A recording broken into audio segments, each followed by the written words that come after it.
we're going to be talking about a post-exploitation tool, but we just have an extra little add-on of this ODay.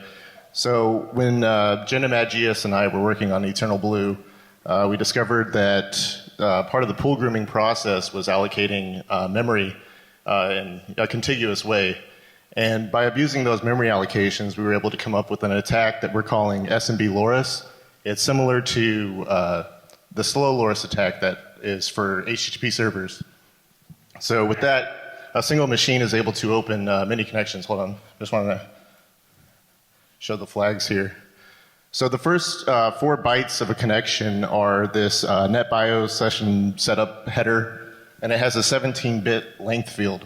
So what Windows is going to do is it's going to see that length field, and it's automatically going to allocate a buffer for whatever length you say, and preemptively allocate that much memory on the non-paged pool, which is memory that cannot be swapped out. It's physical RAM that has to be reserved. So 2 to the 17 gives you 128 kilobytes, and if you send many connections that do that, from a single IP you can get to 8 gigabytes, which is like 8.5 gigabytes. So we're going to demo the attack now. And all we're doing is opening a lot of connections and sending this packet with a full length. And as you're seeing now, the non-paged pool is filling up. It's actually down here. Right now we're at 5.5 gigs. And eventually this ping is going to die because there is not enough RAM. And you'll also notice that the CPU has spiked to 100 because now the operating system is searching through memory looking for a free spot. And now we actually have freezed the computer. So like Slow Loris, if we stop this attack, the computer will restore. Unless you sustain the attack, eventually you will get a hard freeze, which is worse than a blue screen because then you need physical access to restart that machine. You can't just RDP in. So there you go. Thank you.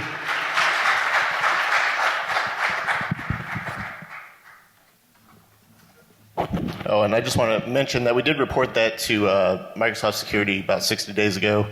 They said they weren't going to fix it right away. So we had to go to full disclosure. We already told our DDoS partners and stuff like that. So, and it works on IPv4 and IPv6. So here's just some of the artifacts that we have that happen. The first one is just like a hard freeze. And then you can crash programs. And then right here is Microsoft's response. This is fine. All right, so on to the main topic of the day. We're going to talk about the current open source malware options for red teams. So these are things that you can use on your pen tests to, own a network. And then we're going to release a new tool called Koadic C3. It's an advanced JScript VB script rat. It's based on a lot of work by others, Subt, Enigma, OX3, Tiranado.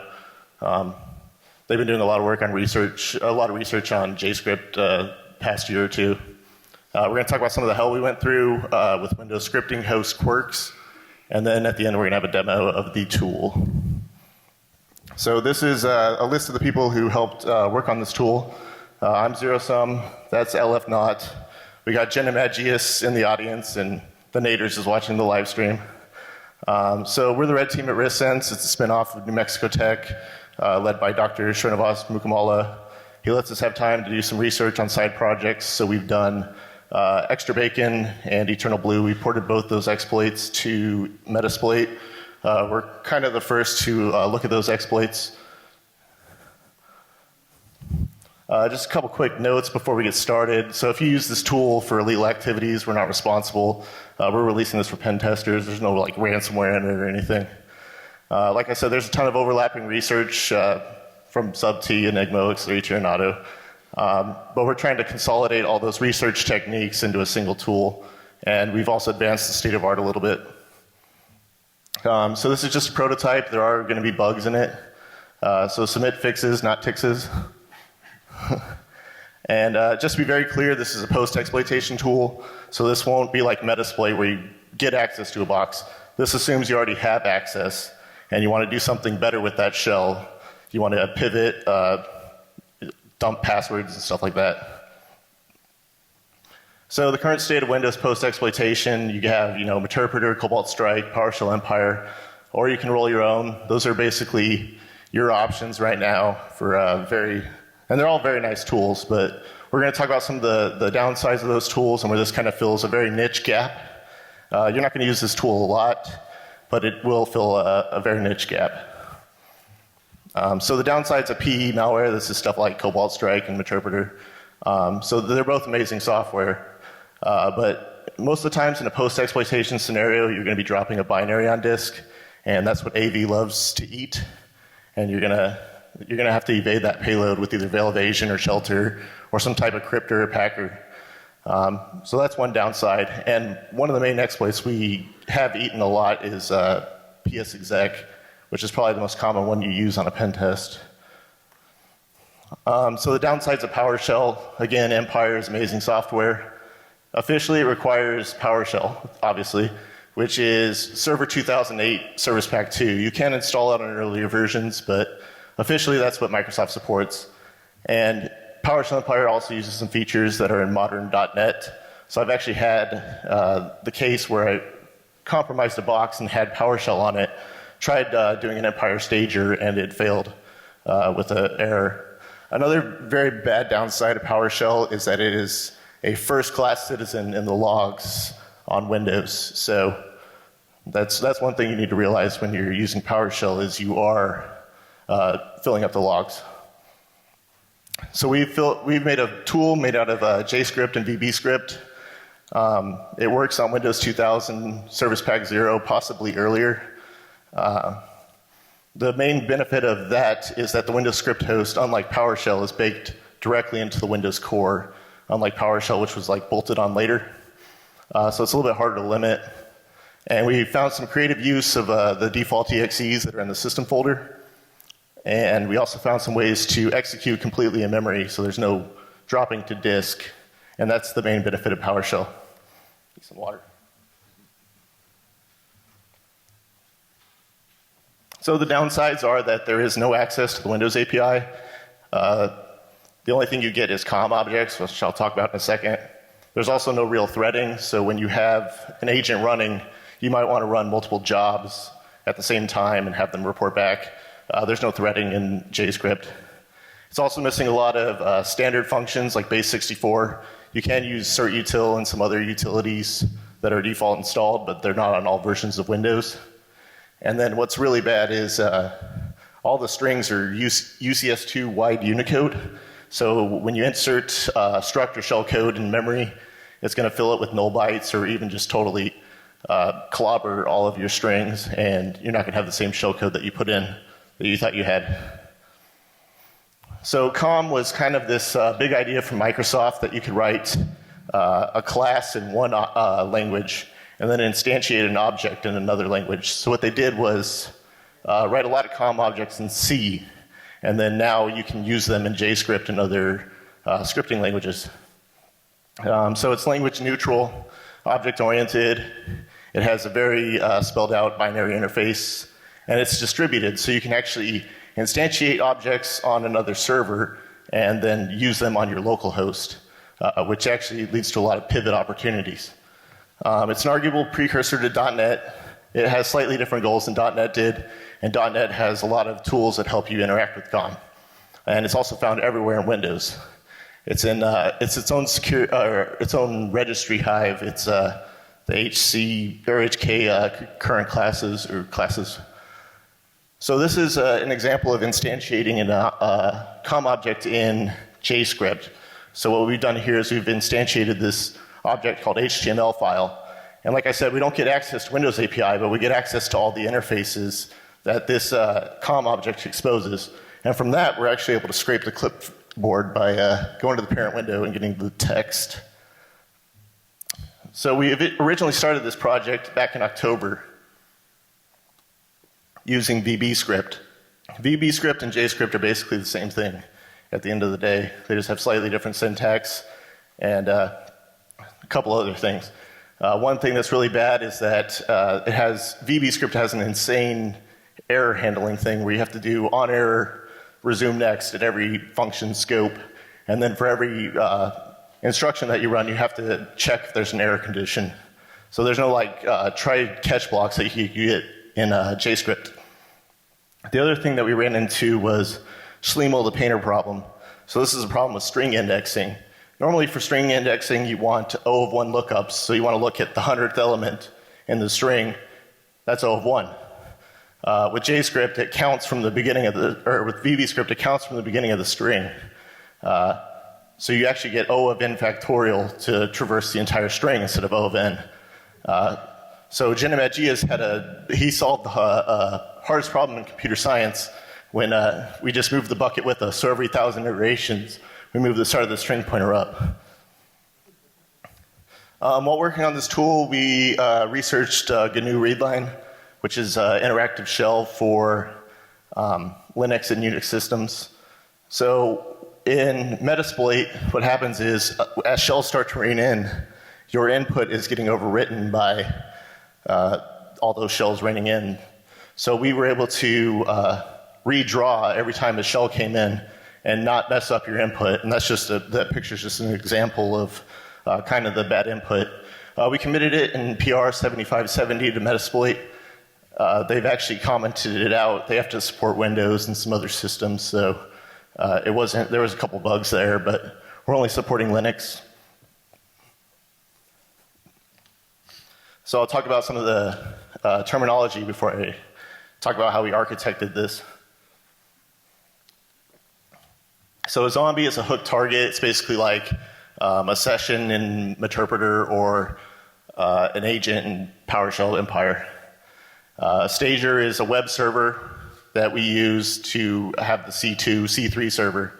And then an implant just starts one or more jobs on a zombie. And then a job, we figured out a way to fork. And so you can have simultaneous jobs running. And then they report back to the server. So this is done by a plugin class. There's two types of major plugins. There are stagers, which spawn web servers, and implants, which start jobs. They all have a load method, which has variables. So these are like things that you set in Meterpreter, kind of. All we do is a simple string replace for tilde and the variable name inside of JS files. And then they also have a run method, which, like I said, starts an HTTP server or starts a job. The job class is what you instantiate from implants, and they have a report handler, so when that job reports back to you, you're able to handle that. And then we also implemented a standard lib.js file, which kind of abstracts a lot of that comm stuff for you, so you can run commands, upload, download files, and perform those HTTP communications. We have all the standard implant categories you would expect. You can pivot, so move from machine to machine. Persistence, so you can, if a machine reboots, it'll still call home. Managing utils are kind of like, they'll let you enable RDP or run commands, download, upload files. Elevate is a whole class of UAC bypasses. So that's the run as administrator box on Windows. Gather will scrape credentials out, from the hives, like NTLM hashes. We actually wrote a TCP scanner, which I'll get into in a little bit. We have a fun category like PowerShell Empire does. They play AC/DC's Thunderstruck. They blast the volume to play that. We do that, but we do the Cranberry Zombie song. And then we also have Inject, which is a whole category where we figured out how to break free of the COM chains and get to the Windows API. And from there, we do reflective DLL and Mimikatz and stuff, and we have a cool demo. So stager architecture is generally in a post-exploitation setting, you're going to hook by a manual command. That's what you do with PowerShell Empire. You just run a command and then it calls home. You can hook from IE so you can fish somebody, and if they click yes, run this, all these ActiveX objects, it'll work. Also Office macros, you can do a stager that way. So all we're using is a simple HTTPS threaded server in Python as the main C3 server. So you get encryption through TLS or SSL. There's a caveat there, a couple caveats. So one is older versions of Windows won't have TLS enabled, so you'll have to fall back to SSL. And the other one is you need a valid certificate, so you'll have to call home to a domain that you own a certificate for. And how we do the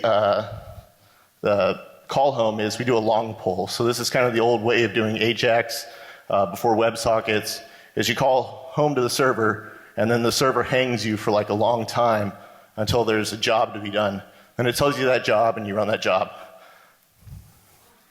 So there's a couple problems with that. There's no problem with hanging forever, because once you go into the COM object and you run that, you're in COM world. It's outside of your script context. But there is a limited amount of instructions you can run in JScript.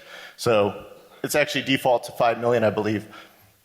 So if you run 5 million instructions in JScript, which is actually very easy to do, even for just a few milliseconds, it's going to pop up an error saying stop running this script, and it's going to hang the script till the user clicks yes or no. So for that reason, we fork on a regular basis.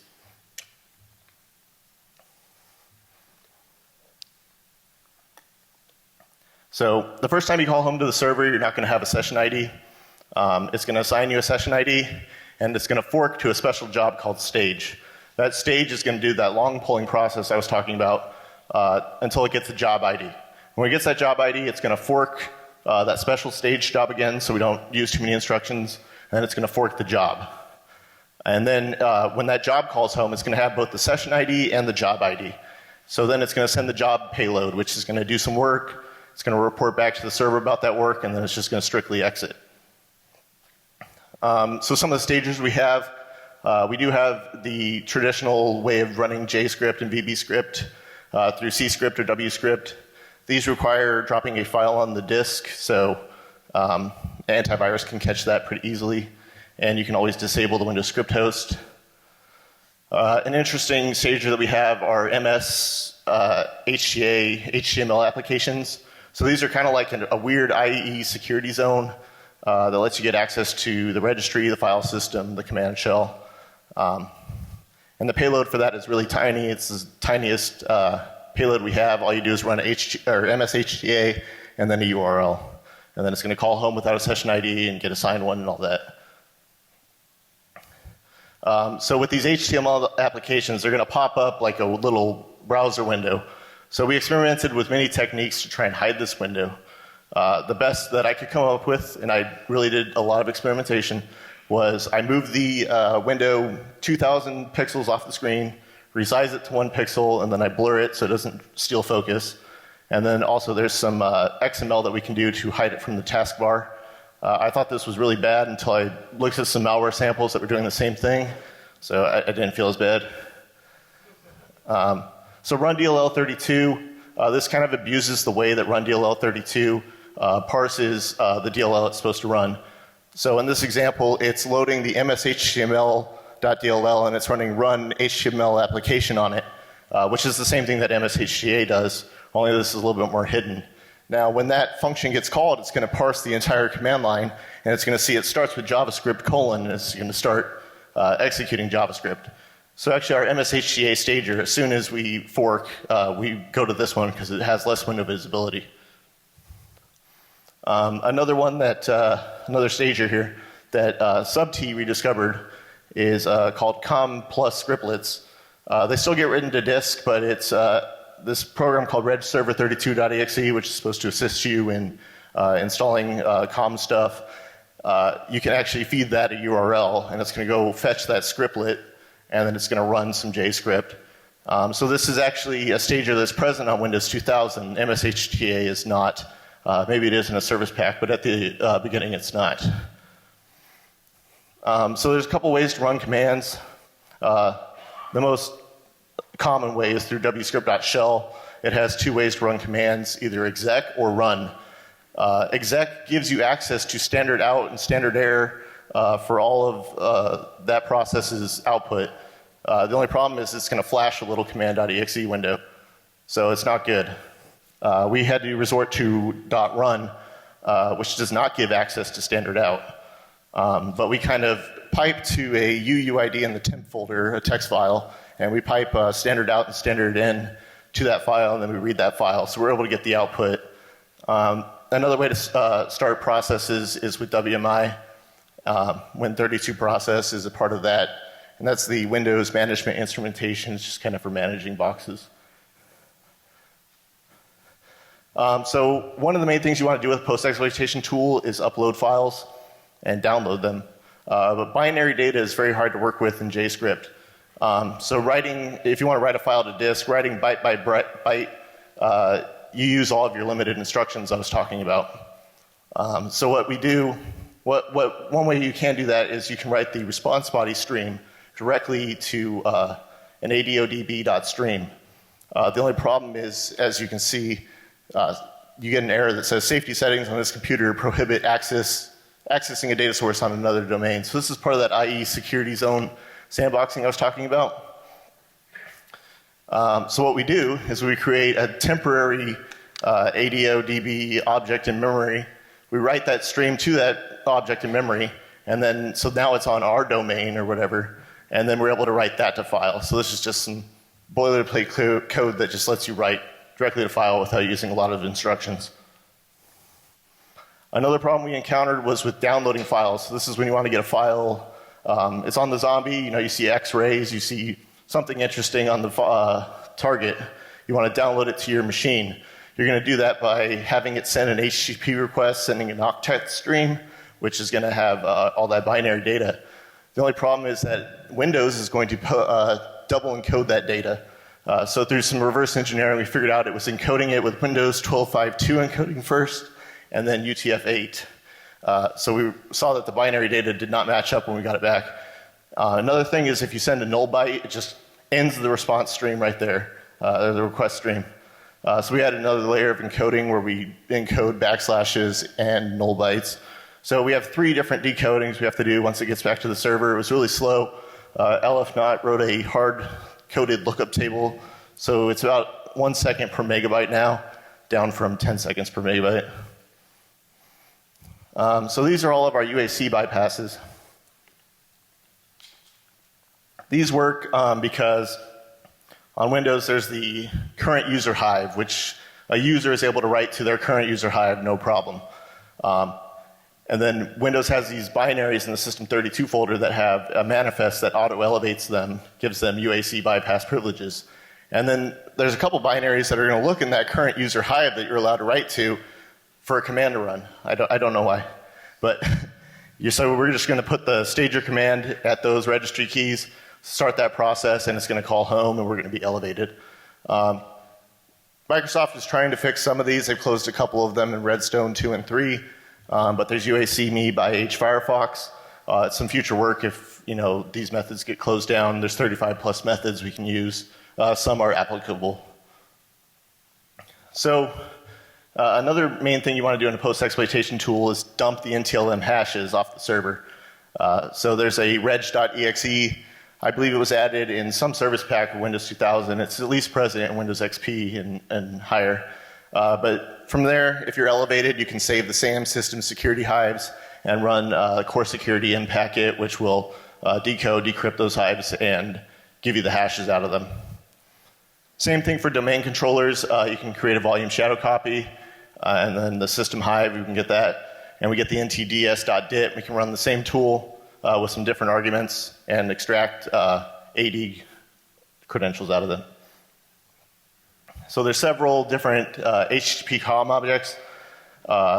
Most of them are just like MSXML2.xml HTTP, and then there's a server XML HTTP. So this dates back to the early days of the internet, where you first started with AJAX. And so the ones that are not marked server are going to have a bad sandboxing policy. It's going to have that cross-origin AJAX policy you see in web browsers. Whereas the server versions are going to be what you would have ran on a classic ASP server if you wanted the server to fetch something. So it's going to be less sandboxed. So it's the same interface, but a little bit different behavior. Using these objects, checking out the error messages they do when we try to do a HTTP connection to an IP, we're able to tell which ports are open. And so we have 2 different methods of telling if a port is open or not, and based on the error codes. So we were able to write a TCP scanner using these methods. Another interesting COM object is the wscript.network. This lets you enumerate the printer connections and the network drives that computer is connected to. So that's useful information. And now we're going to talk about the pivoting modules. So PSExec was originally written by Mark Ruzinovich. first the sysinternals before it was hired by Microsoft. Now it is a Microsoft-signed binary, and this lets admins run commands on different boxes remotely. There's no reason for us to have to upload this binary to the server because Microsoft is hosting it on a live share on the internet. So we just use that live share. We do get a dirty bit when we do that, but the bypass I found was just running it. Instead of wscript.run, I ran it through WMI or something, I forget. But we didn't get that dirty bit, which would have popped up a message of an error. So that just lets you run commands on another box, and we do have a working pivot with that. Another way to pivot is with WMI. So this lets you spawn that WMI Win32 process I was talking about on another server, as long as you have cached or either your credentials or you get credentials out of memory. You can't perform it past the hash with JScript, we found. A really bad problem with this is when you start that new process, it's going to run in session 0 on the server, which is a GUI-less process, so you won't be able to elevate. But it does let you get onto other boxes, and maybe there's a workaround. Another thing that's been making the waves the past couple weeks are DCOM lateral movement techniques. So mmc20.application Enigma OX03 found back in January, but it has you can spawn this object on another server, and it has an interface called execute shell command. Let's see restage. And then just this week we had excel.application and outlook.application by Ryan Hansen, 424F, and Staldrad. But both of these have ways that you can load commands on another server. So that's some future work. We don't actually have plugins for this yet, but if PSExec and WMI aren't good enough, we can write a plugin for DCOM. So now we're going to talk about some of the ways we escaped that COM context into Windows API.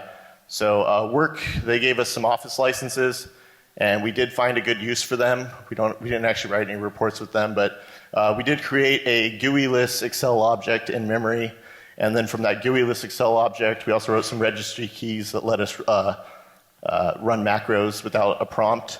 And so we actually, and when you run macros in that, it's Visual Basic, which is different than VB script. That lets you get access to the entire Windows API. So from there, we were able to run shellcode or reflective DLLs. So that's one of the ways we escaped. Another technique was published a couple months ago by Tiranito. He's a guy from Google Project Zero. So when you install .NET on a server, it gives you, or a workstation or anything, it gives you a bunch of COM objects for that .NET installation.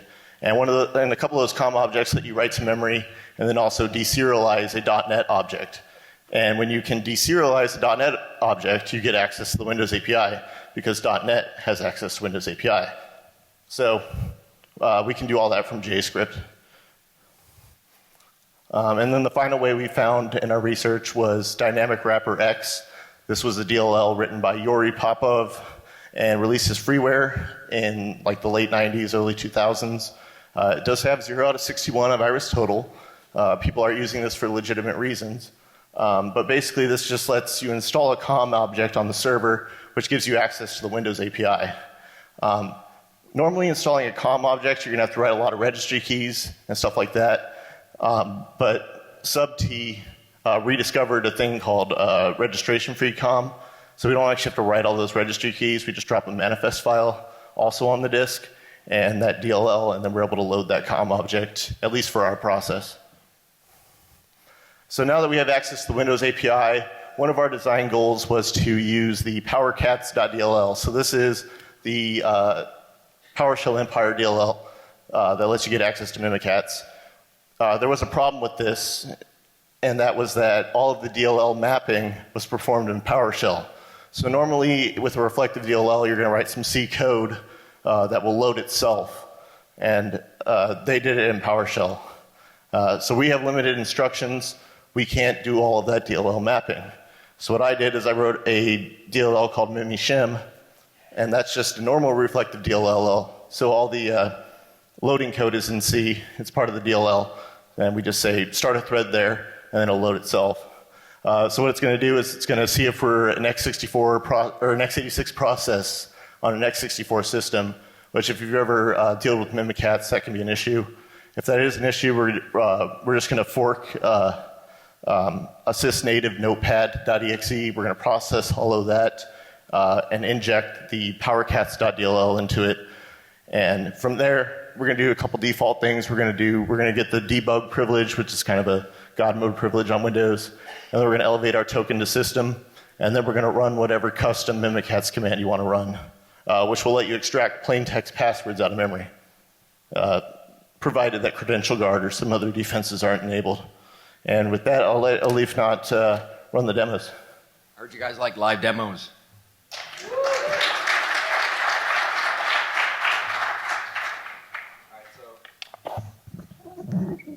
All right, so what we're going to do here is we're going to show our tool off. At least we have a screen. I heard we had screen problems on the other ones. So, close this off. Okay, so the first thing we're going to do is we're just going to load it up, and we're trying to get our stager first, right? I know we were talking about this in the beginning. So we lit up, we're greeted with a screen like this. We have a lot of options in here, so as you can see, it's a very similar kind of structure to like Metasploit or other tools of a similar kind of nature. We run info, and we can set our lhost.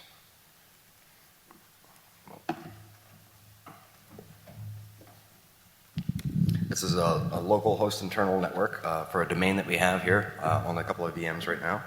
Yeah, the only reason why he's setting his lhost manually is because we have a weird network setup, so we're not on the internet. Normally it'll try to go to 8.8.8.8 and get your IP, your local IP automatically and spawn a stager there.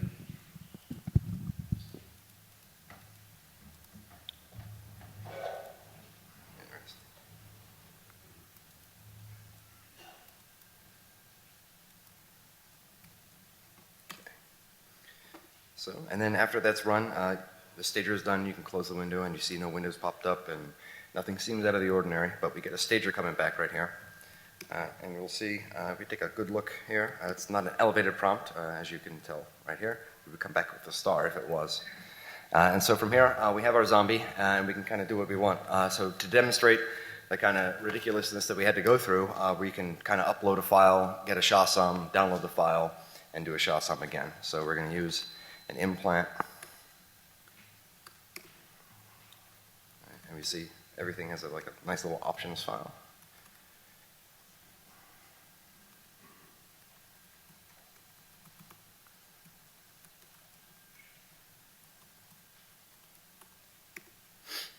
Okay.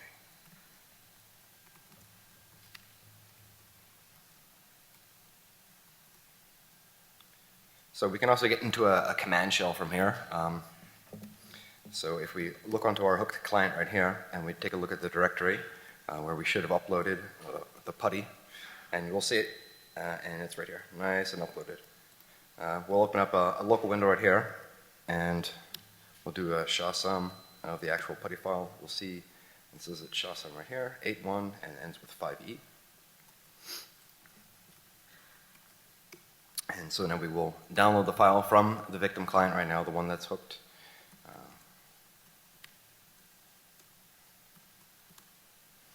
Oops.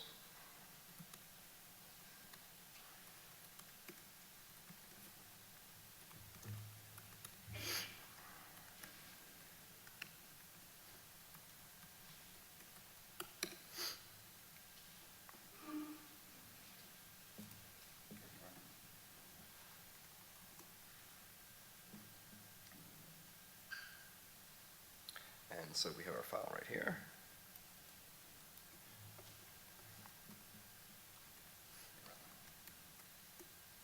And we'll see that the integrity has been kept, right? So we got a nice upload and download. And the client doesn't notice a thing, no windows are coming up, nothing at all. It's nice and in the background here. So what we're going to do next is we're going to try to elevate the prompt, right? A little bit of a UAC bypass and stuff like that, right? So we're going to use, elevation.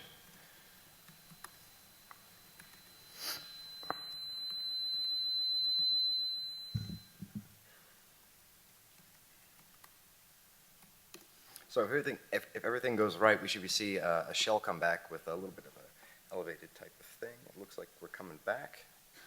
And here we are. We have a nice elevated prompt. Oops,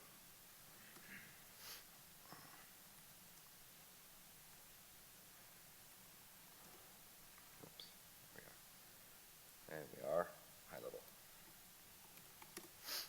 All right, so from here, you could kind of move around and try to pivot across the network. I know we were trying to explain to everybody the ridiculousness that it had to do for kind of TCP scanning and everything along that line. So what we could do is we could try to find another victim, and we could scan them, look for like an open port 445, and then try to migrate and pivot, right?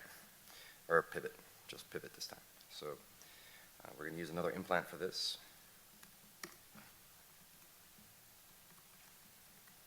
It doesn't really matter what zombie we use for this.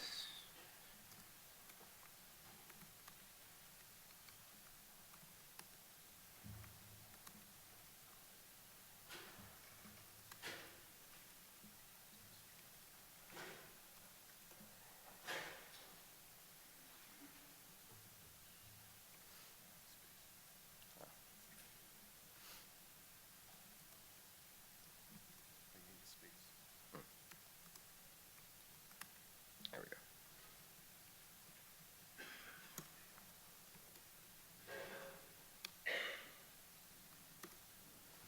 This font is a little ridiculous. We had to make it large for everybody. So as we see here, a nice little readout of the nice scanning from one of the hooked hosts to another host upon the domain. And right now, we're going to try to pivot, okay? So we're going to use, actually, we should probably get the hashes first from the current machine that we got, right?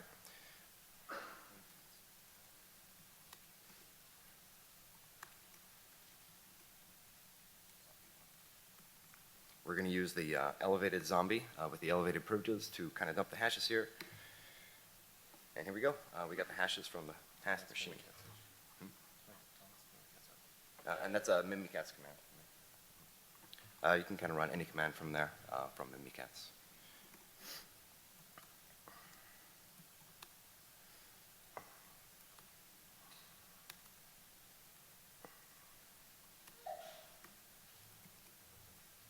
So right now we're going to kind of pivot from the one machine that's compromised, and we're going to pivot and we're going to get a stager on the next machine within the domain, right?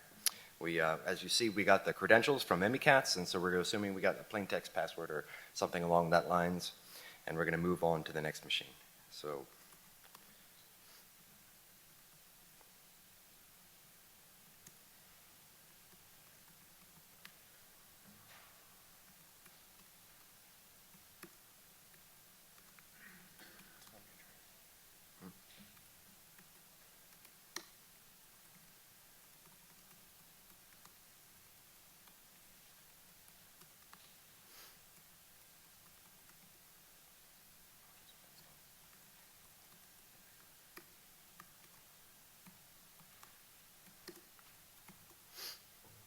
okay.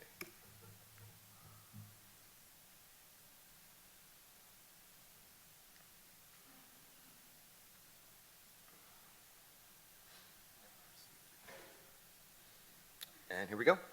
We pivoted throughout the network, and we moved, and we can see a command shell. We take a look here. We take a look at who am I. And we're here on the machine, pivoting through the network, nice, and through all these nice little COM objects and everything here. So, yeah. There you go.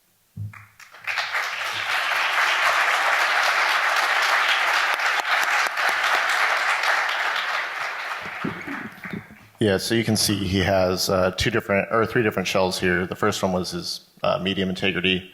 Next one was when he elevated, and then this has a different IP because he's pivoted to another machine.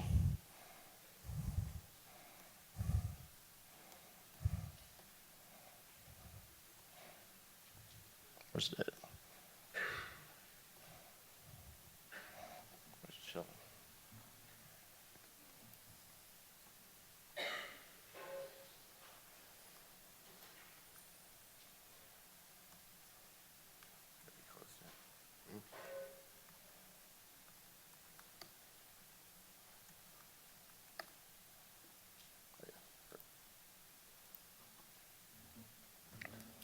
So we're going to talk about some of the mitigations you can do against this. There are some ransomware samples that we saw that do all of their operations in JScript, including their cryptography.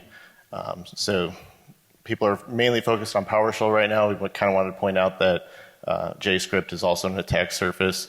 So there's a thing called the anti-malware scanning interface. I haven't actually played with it, but it was designed to catch PowerShell scripts before they execute. It's also a hook for antivirus to get JScript and VBScript files before they execute, even if they're using the type of in-memory stagers that we talked about.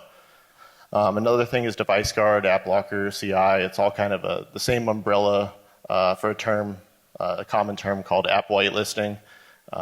In your environments, you only want to run the programs that you want to run, and this will actually prevent a lot of extra malware that gets on your system from running if you only have a whitelist of what can run. It's kind of a pain to set up right now. It requires a lot of PowerShell and registry editing. I've heard that there are good things coming there, so just keep an eye out, probably Redstone 4 next year. But if you do get it working, you want to block the Windows script host, you want to block HTA and COM plus scriptlets. You can also delete the mshta.exe and reg server. Some components rely on that, and Windows Update will probably reinstall them. But that's one thing you can try. Another thing is you can delete COM objects if you're not using them. It's hard to tell what you're actually using, including the script parsers themselves. So like a JScript and VBScript, those are all COM objects that are script parsing. I haven't actually tried deleting them. I think you might brick your system, but we do have some intent to add this to Metasploit, at least for a target as psexec. So right now, it drops a file or it runs a PowerShell command. We want to do a mshta command back and then iterate through all those methods that we found to fork to Windows API and try to spawn a interpreter binary that way. Just iterate all over those methods. Some more future work is exploring COM, seeing what is exposed through the interfaces. It's a large attack surface on Windows that was kind of forgotten about, or it's kind of a difficult concept to grasp.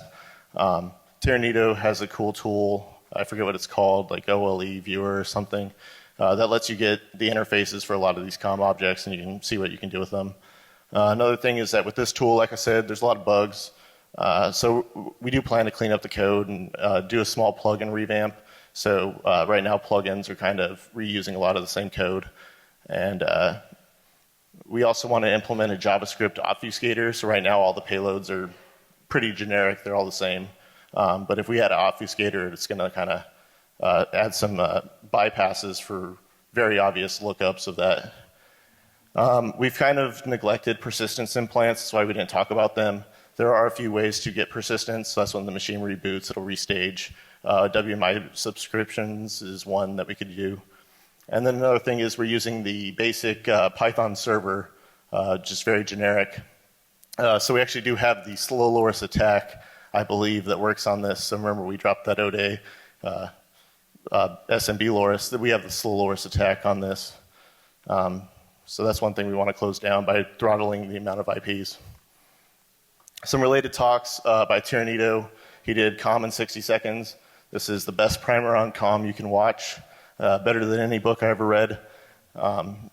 He does it, it's not actually 60 seconds, it's 60 minutes, but he did it at Infiltrate this year. Another one is Windows Archaeology, which Sub-T and Enigma OX3 did at B-Sides Nashville this year. And then last year, Sub-T wrote a very basic JScript rat and presented that at DerbyCon. We've kind of expanded that concept and made it as close to Empire as we could. And so, yeah, this code is available at GitHub, zerosum/Koadic. We're also doing a workshop today. It was registration only, though. But we have also released that code as well. Just check my GitHub. More lower level stuff, C and shellcode, but still cool stuff. So, yeah, that's zerosum and Aleph Not. Thank you guys very much.